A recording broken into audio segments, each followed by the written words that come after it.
Love வந்து ஏன் பெயின்ஃபுல்லா இருக்கு? ஏன் ஹர்ட் ஆகுது? அப்படிங்கிற கேள்விக்கு வந்து ஓஷோ அவர்கள் சொல்ற பதில், நமக்கு லவ் வந்து ஹர்ட் ஆகல. எக்ஸ்பெக்டேஷன் தான் வந்து ஹர்ட் ஆகுது. அட்டாச்மெண்ட் தான் ஹர்ட் ஆகுது அப்படிங்கிறாரு. நம்ம அவங்கள தொலைச்சிருவோமோ அப்படின்னு நெனைக்கிற அந்த ஒரு பயம் தான் வந்து ஹர்ட் ஆகுது அப்படின்னு சொல்றாரு. லவ் அப்படிங்கிறது என்னன்னா, நம்ம குடுக்கணுமே தவிர, அது ரொம்ப எக்ஸ்பெக்ட் பண்ணக்கூடாது, கெஞ்சக்கூடாது, நம்ம அவங்கள ஓன் பண்ணிக்கணும் அப்படிங்கிற மாதிரி நெனைக்கக்கூடாது. கண்ட்ரோல் பண்ணக்கூடாது அப்படிங்கிற மாதிரி நிறைய விஷயங்கள் சொல்றாரு. இப்ப வந்து இன்னொருத்தங்க இருந்து அவங்க வந்து நமக்கு லவ் குடுத்தா தான் நம்ம வந்து கம்ப்ளீட் ஆவோம் அப்படிங்கிறது கண்டிப்பா கிடையாது.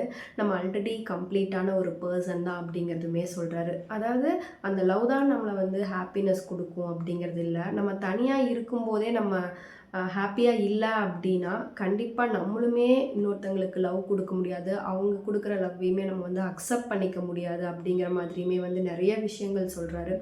Love is all about giving அப்படிங்கிற மாதிரி சொல்றாரு. நம்ம எக்ஸ்பெக்ட் பண்ணக்கூடாது. திரும்பி நமக்கு வேணும் அப்படிங்கிற மாதிரி சொல்றாரு. லவ் அப்படிங்கிறது வந்து கண்ட்ரோல் பண்ணக்கூடாது, டிமாண்ட் பண்ணக்கூடாது. அவங்கள வந்து அவங்களா இருக்க விடணும். அதுக்கு ஒரு ஃப்ரீடம் குடுக்கணும் அப்படின்னு சொல்றாரு. லவ் இஸ் ஃப்ரீடம் அப்படிங்கிற மாதிரி சொல்றாரு. இத பத்தியான டீட்டெயில்டு வீடியோ வந்து நான் கீழ டிஸ்கிரிப்ஷன்ல ஆட் பண்றேன். செக் பண்ணி பாருங்க.